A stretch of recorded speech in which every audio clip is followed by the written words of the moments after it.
Magampo kita.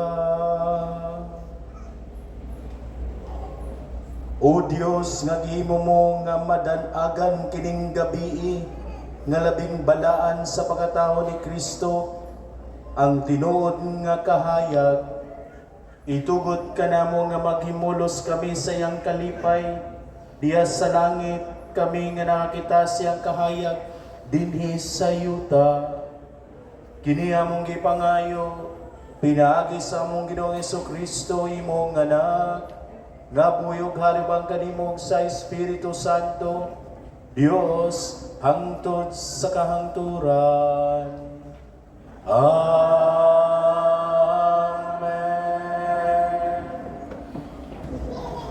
Pagbasa gikan sa basahon ni Propeta Isaias. Ang katawhan nga kaniadto naglakaw sa kangitngit, nakakitab dakong kahayag. Ang napuyo sa mangiom nga dapit, gisidlakan na sa kahayag.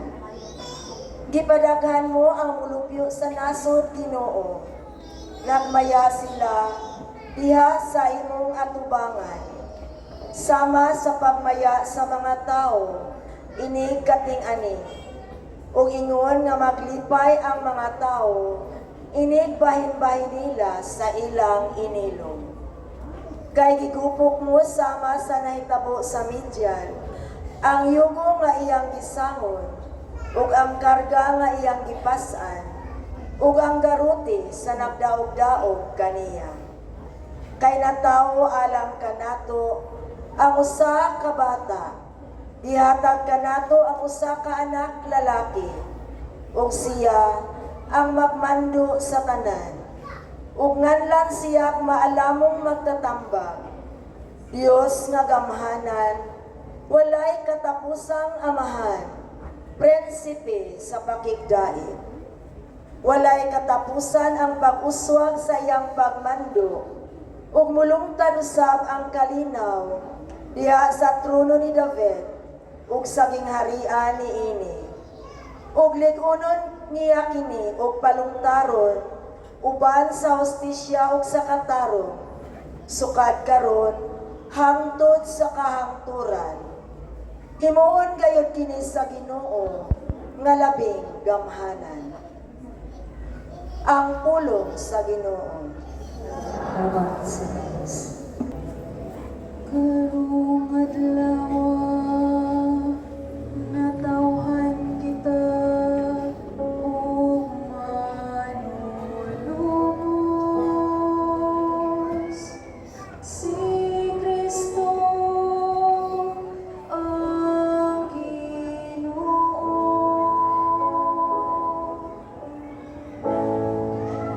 Karong adlaw natawhan kita ug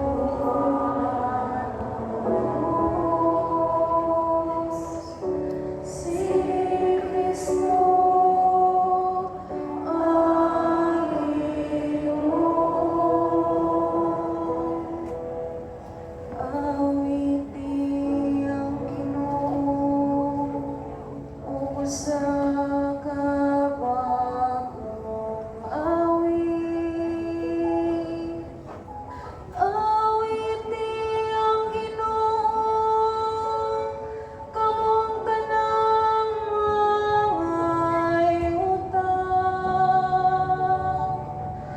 Awiti ang Ginoo, daighan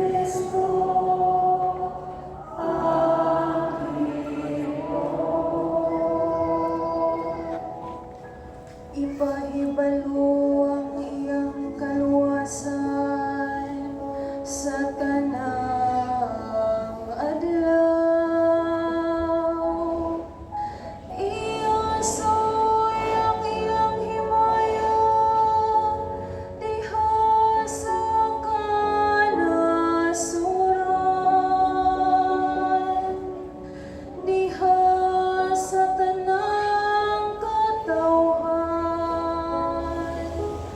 ang iyang katingalahang mga buhay.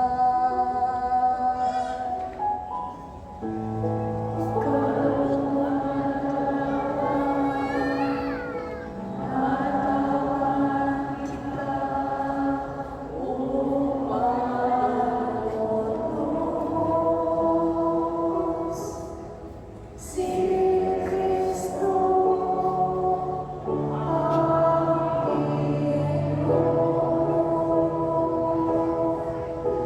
paglipay mga langit o pagsariyayutan, palanugang kadagatan o ang nagpuno niini. Maglipay ang kapatagan ug ang tanan nga anaa kanila.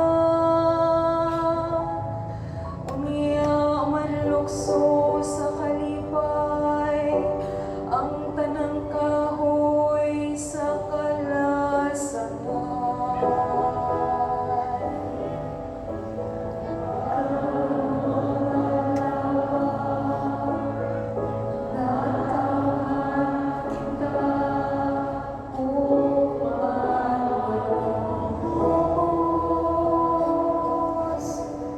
Si Kristo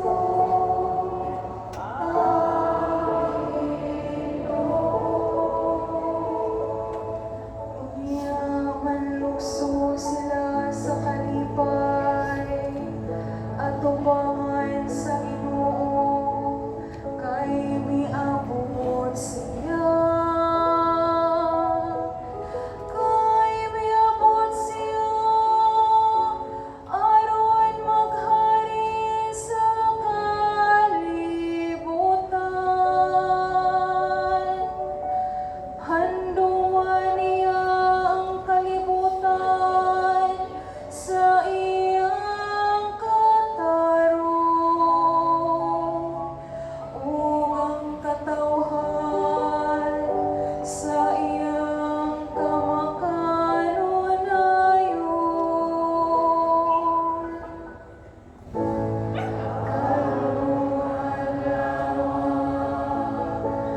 Nagawan kita umangubos.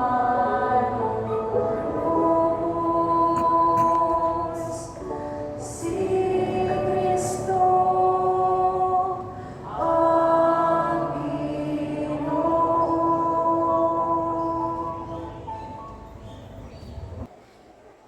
Pagbasa gikan sa sulat ni San Pablo ngadto kang Tito. Kay nagpadayag ang Dios sa iyang grasya alang sa kaluwasan sa tanang mga tao. Ang maong grasya nagtudlo kanato pagbiya sa kinabuhing dautan ug sa kalibutanong kailibgon ug sa pagkinabuhi nga mapinugnanon sa kaugalingon. Matarong og Dios nun, samtang nagpaabot kita sa bulahang adlaw nga atong gilauman. Inigpadayag na sa himaya sa atong gamhanang Dios ug manluluwas nga si Hesukristo. Gitugyan niya ang iyang kaugalingon aron pagluwas kanato sa tanang pagkadautan ug paghimo kanato nga putling katawhan nga iyahara gayon ug masibuton pagbuhat sa maayo. Ang pulong sa Ginoo. Salamat sa Diyos.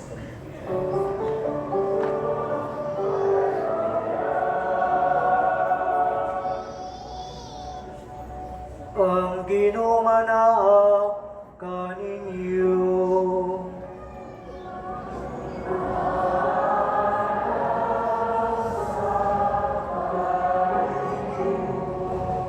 Kinutlugikan sa Ebanghelyo Sumala ni San Lucas.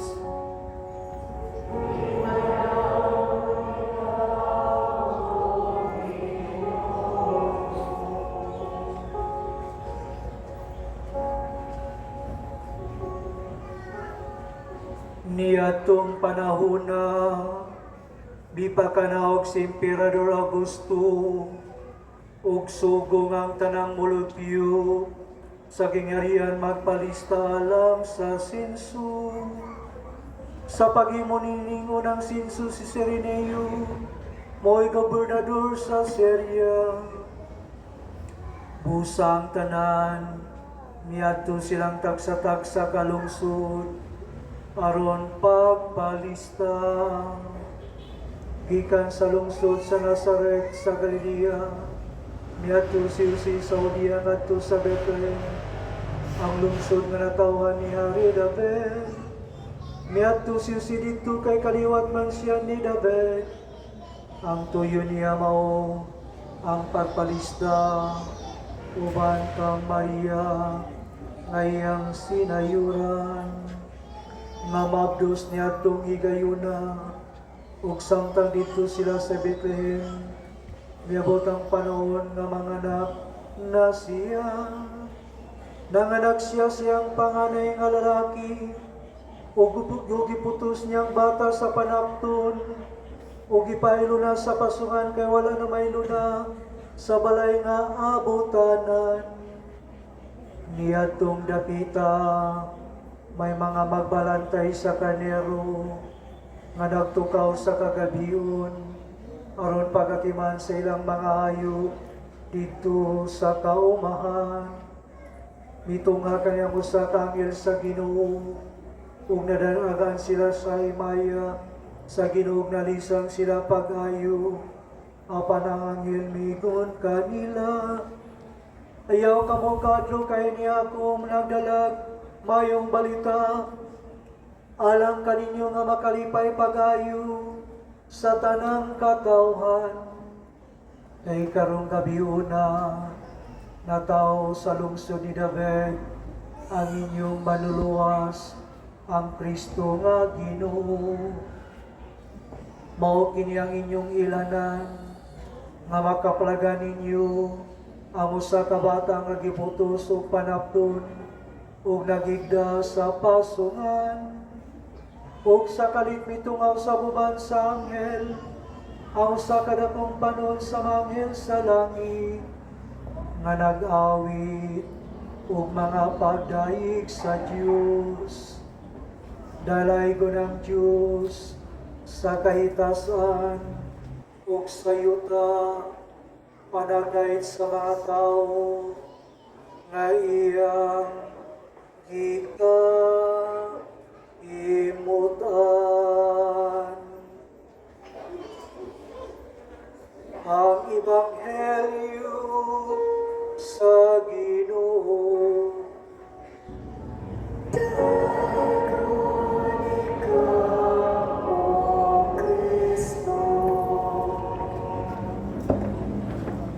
Merry Christmas kaninyong tanan. Una rin akong higayon nga misa. Uban kaninyo din sa tong parokya ning Christmas Eve. Ganinang buntag kung nakasimba mo sa tuang misa de Gallo, gipaghibugatan nako ang kahulugan sa pulong nga manguli. Manguli ta. Mga pulong nga manguli ta. Dili gyud malikayan ang mga terminals, ang mga airports, daghan jud kay mga pasahero basta panahon nining Kapaskuhan o pagsugat sa bagong tuig. Dugang pa sa matag sa ulong nato, fiesta usab, manguli gyud ta. Anong manguli man ta? Kanamatay ulian. Ubalik yun ta sa atong gihikanan. O ultimately, atong nasabtan pamalandungan ginabuntag, mubalik ta diha sa kinabuhi sa Dios uban ang atuang pamilya. Dugay-dugay man po nahimong guest priest dito sa Maynila. Nga usa sa akong mga trabaho dito mao ang pagpakumpisal sa Quiapo Church o EDSA's Ride. Usa kay gayon niya na December 25 kadto na ko schedule nga pakumpisal tapos siya og unong ka oras buntag hangtod sa hapon. Unya hapon na to ako lang naglakton gikan sa simbahan sa Quiapo padulong sa akong gipuy-an dito sa University of Santo Tomas. Nga daghan kay ko maagian nga mga nagadaiyang mga pundok sa katawhan. Nga labi na kung panahon sa Kapaskuhan, mao'y pagkakita ni mo anak nila, kay lagi sa diha sa maong lugar, daghan man ang manghatag, labi na kung panahon sa Pasko. Ano na ko'y naagian nga usa ka pamilya, nga nag-atop-atop lang sila dito sako, kunya gamit sila og kanang solar light, okay, say naghatag adto. 5 sila ka buok sulod sa maong gamay nga ilang ipuy-an. Yan na sila gamayng bata, no? Nagkilaw star margarine. Nakita na ko nga na slice bread. Nagingon ko nga Merry Christmas. Yeah. Ako silang giingnan mo palit ko soft drinks para ninyo ha. Ingon dayon ang amahan nga ayo ng father kay diabetikon niya ni health conscious no. Ni ko lupig man ko. Dayon nag-istorya ko sa amahan sa inahan. Kay bago sa istorya sila kay nabuhi, diin sila gikan. Kunya, nakapangutana ko nila nga naman nga wa mo dito sa probinsya, naama mo din ang tubag kay bawo mo. Pasko manggod karon father. Basta Pasko gani, dapat sama-sama ang buong pamilya. Kaya hadiay usa sa anak niya na priso, niya katong ilang gistayhan ni David. Goyon yan na prisuhan man. May na lang ba kung manambo ang iyang anak na napriso to sa Manila City Jail, naa sila din ha sa ubos, kauban nila kaya diwa ng Pasko, sama-sama buong pamilya. Amen? Mao din na no? Nganong nagpakatao ang atong Ginoong Jesucristo? Nganong nagpakatao ang Dios? Aron ato ang maampuhan nga giangkon ta sa Dios nga iyang kapamilya. Kanindot niya na, di ba? Nga makaamgo po ta, nga kita na din bisa managlahi ang atong apelyido, dili ta magkadugo, pero diha sa presensya sa Dios, diha sa Dios, kapamilya dita, managsuod na ita. Muna na dunay duha ka rason o hinungdan o punto nga ato mapamalandungan nining Pasko sa pagkatao sa atong Ginoong Jesucristo. Una mga igsoon, atong hinumduman nga Christmas is not only about remembering but also looking forward to the great hope. Dili lang nga mutan-aw ta o mapamalandungan nato ang nangagi. Makapamalandong ta sa nangagi ng tuig 2025. Siguro, kasagaran nato maingon, may languta din mo balik ng tuiga kay daghan kayong kalamidad. Di ba?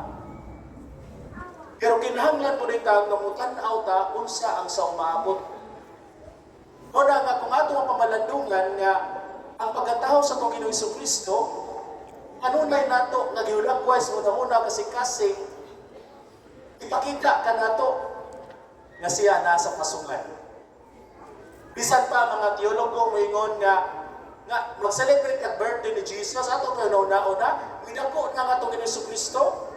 Ang iyang mga pagtulunan ato gipuy-an, dako na siya. Lahi nga to ba kung mag-celebrate ganit ka, kung edad ni mo 80, uyon ka, celebrate mo birthday. Hindi na itong picture mo nga 1-year-old pa ka mo ipakita. Dili, cute lang mo sugot niya na, di ba? Pero lahi sa Ginoong Jesucristo. Kay sa matag birthday niya, atuwa siyang makita nga naa sa pasukan. E mao na hulagway sa kinabuhi sa matag usa ka nato. Nga bisan unsa pa ang atong dagan sa atong kinabuhi, bisan kapila pa ka nahagpa, nakasa, niray mong rebelde sa Ginoo, makabuhat at maayo, makabuhat at matarong, mo nang pagiha nga atong gipakataw ang atong Ginoong Kristo. Amen? So there is always a great hope alang kanato. Mo nadili ta mo hukom sa tuig sigataw ba nga mingon ta simba-simba baya kay nagipangayo sa Ginoo. Milagro misimba pero adlaw Domingo di ko na nimo kikita. No? Stop judging people uncharitably. Nganuman, ang Diyos lamang ang nasayod sa dagan sa kinabuhi, nga ang Diyos na naa sa kasig-kasig, ana sa kinahanglan. Amen? Ikaduha nga punto sa atong pagsaulog sa Kapaskuhan mga igsoon, atong hinumduman ang pulong nga Grego kenosis, meaning emptying or self-emptying. Gihubo ni Jesus ang pagka-Diyos aron mahiusa nato, aron magkaantigon ta, muangkon nga maggahin kita og luna og espasyo alang sa Dios, alang kaniya. Mao na nga atong hinumduman mga igsoon nga the spirit of Christmas is always the spirit of giving, not taking. Nunom lang tado kanang mga barkada karon manay karon kanang trending kayo. A small group of friends, circle of friends, no? Ang mga batan-ong kasagaran nga magda sila matagusan nila magda sila small gifts, no? Na exchange nila nga ang amount of gifts nga naaning ihatag nila sibo sa matagusan nila, di ba? Yan naman yung mga tawa din sila na yun.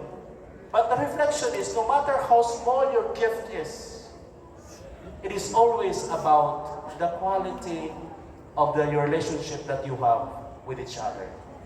Muna nga importante ka mga igsoon nga kini nga tuwang pagsaulog sa Pasko sa pagkatao sa Ginoong Kristo. It's about self-emptying. Maghatag kita, maghimo kita espasyo sa tuong kinabuhi aron ang Dios pupuyo na rin kanamo.